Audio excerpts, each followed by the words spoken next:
Hello, everyone. I'm Nick Bradley. American Ready. I'm Kimmy Farrington And I'm Evil Mog. Welcome to Not the Situation Room. Hey, because Dave's not here. Sorry, guys. you beat me to it. I was sitting here just waiting and like this just feels strange. Just no Dave. It's I like missed when all Space Rogue that. went off to the Shadow Realm. It Yeah, feels weird. he's still there too. I'd like to get him back, but I don't know how. You didn't break up with them, did you? I don't think so. I did. He didn't I break up with you, did he? I don't. Did you get a text? I Are never you thought of okay? that.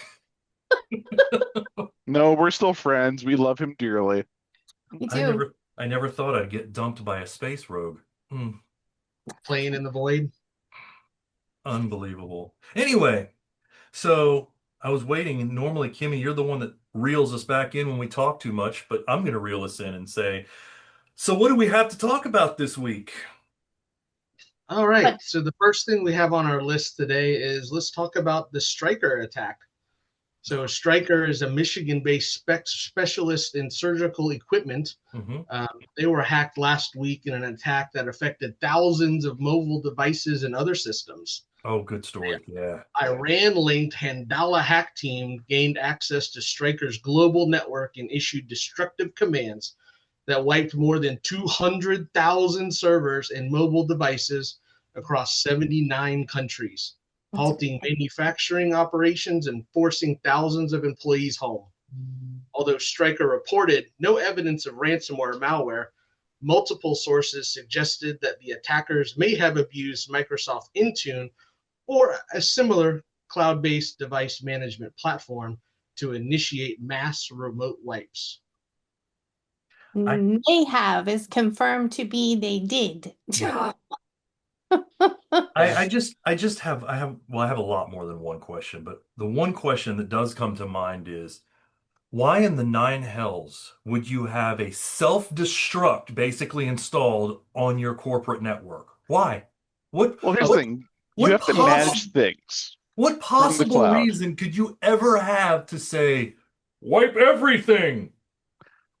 Devil's All the advocate, times I've we had to see fire an entire division once. I literally have had to wipe out 5,000 people because of legal reasons and make sure their assets were gone within 24 hours.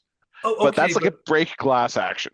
see, that's what I was looking for, right? I mean, I feel like being able to do something like that at that level to your corporate network, globally affecting what 200,000 plus systems, man, there needs to be like a two turnkey nuclear code type thing. Like Officer One and Officer Two need to put in their special codes before we turn on the self-destruct. Am I wrong about that? it. Oh, And you're not apparently wrong. And I Intune mean, has this. to be fair, most of the time these policies are set with the maximum number of devices at like 100 or something, right? So you have to go out of your way to manage the policy and change the number to make it be 200,000, right? And by that point, someone should know. I was like, I oh, mean, devil's advocate, I can just go script all the API calls and not have to click through the GUI and just fire them all off on NAS. I mean, it'll process as fast as it'll go. But in Intune, there are controls about this. yes. Multiple administrative people doing such actions, risky user, conditional access. There Well, are Here's at the least thing. it If would you help have global you. admin, though, you can overrule that, all of it. And if yeah. you don't have the logs and you're not monitoring them, you won't see those alerts. I'm also just wondering, is this something that they did recently, or did they just have access to some user that hasn't had any governance or validation in 3 years, 6 years, however, just sitting around and nobody thought to, hey, we should check this, make sure they still need that access. Well, I mean, I assume it's an insider job. Now, whether it was a direct insider job or an indirect insider job in that someone's credentials were stolen and taken from a broker, and then they just strolled in the front door and proceeded to do exactly what they needed to do to destroy the systems, I right? mean, isn't that what normally happens? I mean, that seems like the standard criminal playbook is get access either through bribery, deep fakes, blackmail, go do the evil actions. I mean, they probably had access going back months. Like, what's the average dwell time there, Nick? 9 months for dwell time before they do stupid Yeah, stuff? that's usually the modus operandi, right? Because that's one of the other things I was wondering. It's like, okay, initially the very first knee-jerk response is, oh man, Handala did this to get back at, so and so company because of what's going on in Iran. And all signs point to yes, that's the reason, because Stryker does have ties to, I think, an Israeli company. And so, I mean, I get it. It makes sense from a hacktivist point of view, but the end of the day, like you said, did they go and do this because this was the goal, or was it an attack of opportunity, right? Were they already in there? Did they already have access? Were they planning on doing something? And then, Operation Epic Fury kicked off, and they were like, no, hit the self-destruct button. Well, Just go from ahead, my just go ahead and understanding, hit it. this is an Israeli-owned company that Oh, was, okay. or at least Israeli affiliated, and Yeah, I heard we that are in the Stryker. middle of a kinetic attack at the moment, right? So I'm sure that they did take the opportunity, and their goal was not to sabotage, or Oh, well, no. their goal was not to get money from the people or to try to, to do any espionage. They just wanted their it was completely destructive. So yes, it was 100% intentional, right? Or at least so it looks to me. But here's the Right. thing, did they hack this intentionally just to do this wipe action? Or was this just in their inventory of access from stuff they've already been running? Because it doesn't take, like, it takes a long time to get in and arrange access. There's not something you can go turn around in 24 hours for some kind of a wipe unless there's some kind of a fluke. So, was this a premeditated, or was it, hey, we've got the access already, let's just do it? Right. Yeah, And I mean, I that's where I'm definitely can Some going. of see A, some of B, if they and have either or. access to the Israeli infrastructure through this company. I could easily see them. Okay, we take some of the medical manufacturing supplies out. They can't respond to, incidents in Israel as quickly or keep it up as long if they can't manufacture. And from what I also understand, it's not just the manufacturing aspects of it, but they had a lot of connectivity in hospitals and medical places, the beds and computers and stuff as well that all of a sudden didn't have access. One So of I'm the gonna, things out of this was also, I think, a lot of people didn't realize, like, when you sign in on your mobile phones, you register to the corporate environment and they can control your stuff, because there was a lot of that personal devices being wiped Mhm. and they couldn't Slack, well, Outlook, make calls. See, mind you, Eric, now that part's pretty common. I mean, I know that when I had corporate software on my phone, it was pretty clear that they had the ability to wipe my phone if they wanted to, which is why I don't. But so that capability isn't all too uncommon. I just feel like the biggest part of this that feels like it just shouldn't have been possible again is just the being able to wipe everything. Well, here's the thing. This all comes down to the cloud piece, right? When we move to go into cloud, there's this concept of control from orbit, meaning Mhm. outside of the host, everything checks into a management control plane, like AWS SSM, Systems Manager. You have your Intune, you have your Azure. When you have devices who are not connected to a main central Active Directory like we do anymore, you need to be able to control them wherever they are in the world, Mhm. and that's just the joys of the hybrid environment. Your reach when you compromise something is truly global. I think that's what we should be taking away from this is attacks from orbit are far more common and far more deadly. I love It that just, term, attacks from orbit. it Ooh, just it's it sexy. makes it sound Sorry. so sci-fi. So I'm going to take sci-fi, it right? back. But it's So, perfect. It's exactly what's happening, right? Like, like in all those sci-fi and action movies, like on the computer screen pops up hacking detected. right? In all the cases, this should be something like, you've expired your tokens of remote wipes. You're at 49% usage. 100 Someone devices, please renew. 100 devices, please renew. yeah, 100 devices. Like, somewhere on some network operator's screen working night shift, just trying to stay awake, drinking coffee, this screen pops up that goes, self-destruct has been initiated. Please abort if this was not intentional. What? what, Funny part what, What? was I what? was that night shift guy for a number of years. I was over at a certain large company running BGP night shift operations, and I also watched all the network attacks. So when we had a worm come through, we were the first line and the last line of defense because we had to go isolate the backbone as fast as it happened. And when you're undercaffeinated at 23 years old, that's not going to happen. Oh yeah, no, I get it, Mog. I was that guy at one point too at a completely different company than the one you mentioned, sitting there trying to stay awake watching HP OpenView for things turning red, you know? I was Right? in the Navy watching submarines. But right? But again, at the end of the day, I see the need for this capability, 100%. I just don't see the need for this capability to have the ability to wipe everything, right? Because from a security standpoint, yeah, a lost laptop or stolen laptop, lost or phone stolen, etc., or you have a company's device that you can't disconnect, but it's doing stuff, wipe it. I get it. You want to be able to have that capability. But like I said, I can't see a reason to need to wipe everything. I'm The just only reason I see it is if the entire company's shutting down and you're doing like a bulk wipe, or if you're laying off an entire division because you're shutting down that business unit. It happens. I've seen, it scares me, but 10,000 devices wiped legitimately in one extremely run. uncommon, though. Extremely Yes, uncommon. that should Probably be kept behind locked glass and like give a 24-hour notice delay when you execute it, the chance to back it out. Like Hmm. there should be a that's what I step was up thinking. level. There are multiple change requests tracking that crap. Yeah, just a few. A scheduled thing that Excuse me, has you to do be change reviewed. control? I've never heard of this change control thing. Ouch. All right, we gotta roll this in now to the Yeah. next one I though. don't e I don't often push changes, but when I do, it's to production. Yeah, on a Indeed. Friday. On a Friday. So what's next? Oh, You yeah, So what taking the us is next to next? the one that scares vulnerability me. realm? No, it's deja vu again, and I can't believe I'm saying this, but we have yet another Telnet remote code execution. Uh, I No. can't believe this. So we have a critical new vulnerability in the GNU INET utils Telnet D, CV 2026. Yes, it is 2026. We're still having these. 2026 32746.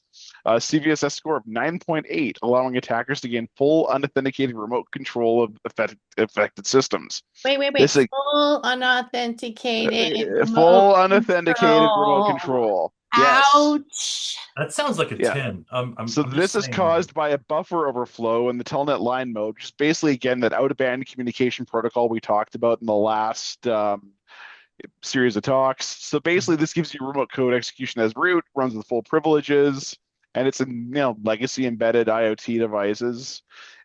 It's reported to maintainers in March who developed a patch, but really, you should not be running Telnet.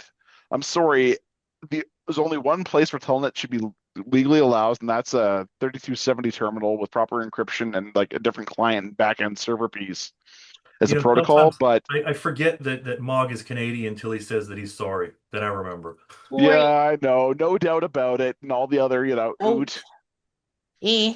So yeah, remove Telnet from your environment. Don't run it. Eh. Disable it in 9.8 utils. Really, just if this comes back in 10 years, I'm retiring.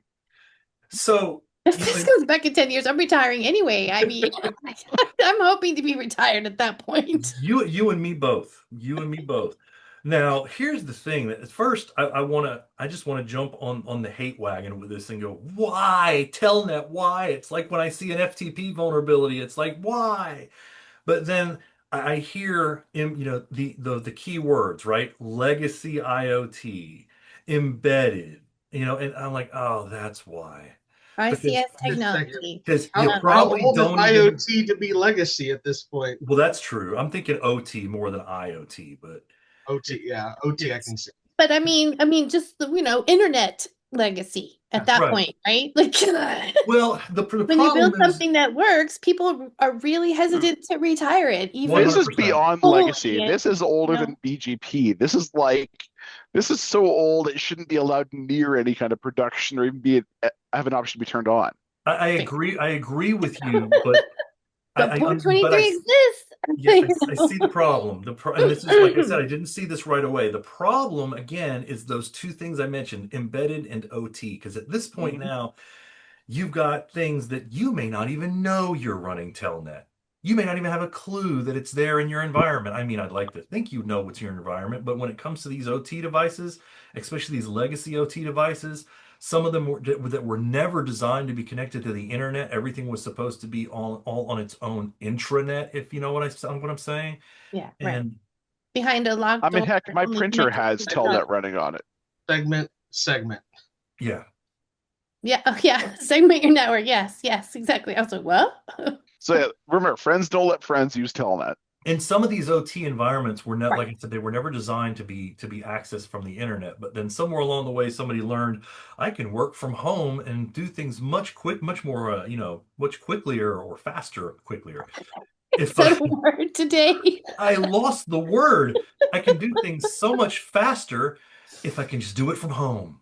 I'll just connect remotely and take care of the problem, and I don't have to leave my And wipe office. 200,000 devices from my kitchen We table. had this thing called COVID that made everyone work from home anyways, so that made it far worse. And now all of a sudden, like here's the thing, if you have to go reset some device in an oil and gas facility, I'm not driving 8 hours to roll a truck. I'm pressing a button from the office. Right. Now, say someone compromises my network, well, I guess they now owned my HMC, which somehow popped my UPS, which caused an oil and gas shutdown. And here we are back at phase one, like Striker, only with different damage. I was going to say, how many more acronyms are you going to throw out? Am I All of them. am I on a military call? I You love it. lost me at Too many Telnet. TLAs. All right, so I mean, so what can you do about it? I mean, it's still going to be there. Patch Telnet, turn it off, make sure port 23 is off, and scan your networks to make sure it's not listening anywhere. That's really all you can do. Yeah, right. Don't use it. Use Telnet. Friends Telnet, don't don't use it. friends yeah, Friends friends don't you let don't friends let use people Telnet. use it. I assume you can put a couple things in between you and the internet too, like some jump servers or Or something. firewalls or standard ACLs or whatever else. Just Yeah, I was going to say there's so many of the But there are standard other, things, right? secure ways to go in and out. You don't need Telnet. Oh, there I are mean, existing ways to secure Telnet? Yeah, SSH. yeah, don't use it. Don't use it. Wrap it Or in other things? or at least don't let it be accessed from the outside world. That should be at least step one if you're going to have to use it. All right, so enough beating up Telnet because our ancestors are calling and they want their technology back. Right. Um, we got a really spicy one next, and I have to make sure we throw the word allegedly out, but I'm gonna say let's roll this last item. Okay, What we well, got? we're going to go with allegedly because we only have two social media sources backing this one up. But the fact is, there's a report that's alleging that Delve, a company that stood itself up through the Y Combinator compliance startup, they're a very well funded compliance startup. They have fabricated hundreds of security and privacy audit reports by pre-writing the auditor conclusions, reusing the same template for nearly all the clients, and relying on overseas certification mills instead of the US firms it claimed to use, according to this leaked spreadsheet and an independent investigation.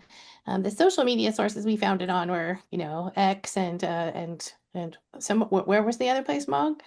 Blue Sky, and then some private threat intel signal sharing groups.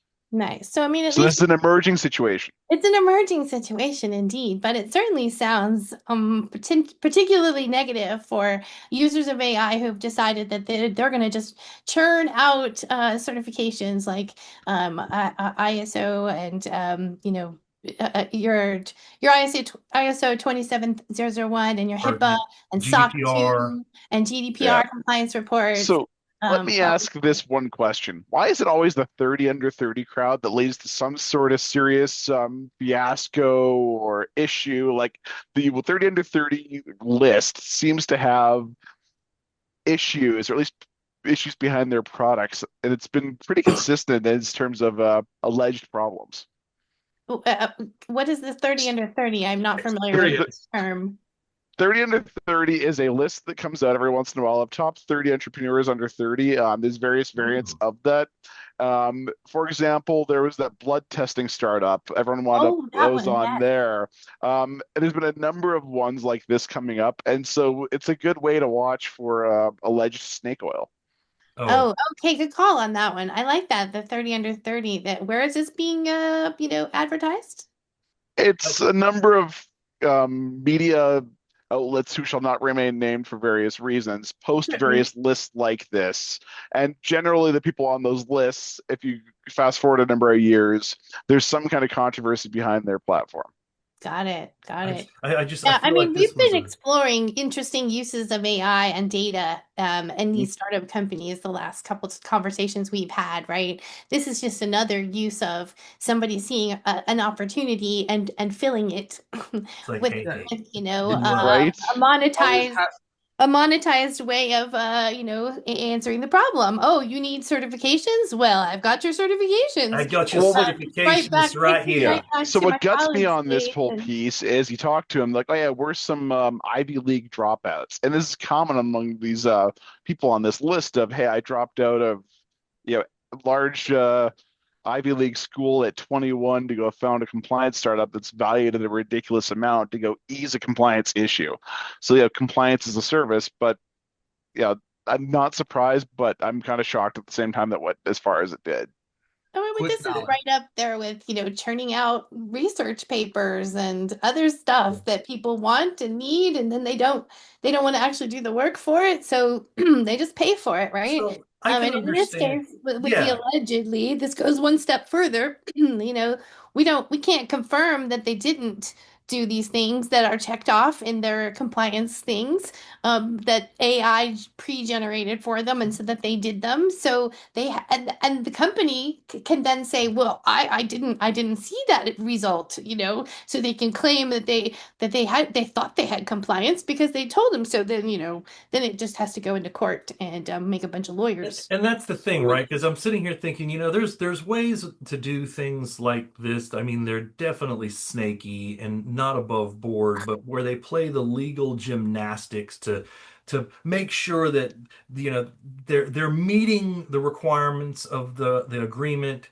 allegedly because of some, like, again, legal loophole that they found. They could outsource 98% of the work as long as 2% of it was done within the United States, then they could claim that.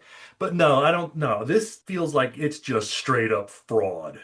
Mhm. Allegedly. 493 out of 494 contain identical texts or whatever. Oh Yeah. yeah. That's like in school. Hey, copy my homework, but change it up a little bit. Like they forgot the change it up part. Only one person got theirs changed up, and it was because they had an extra space at the end. Oh my God. That means one person deleted the hyphens that Chat Yep. GPT likes to put in. I feel like there might be a group of people that are emptying their bank accounts and moving to a country right now that doesn't extradite.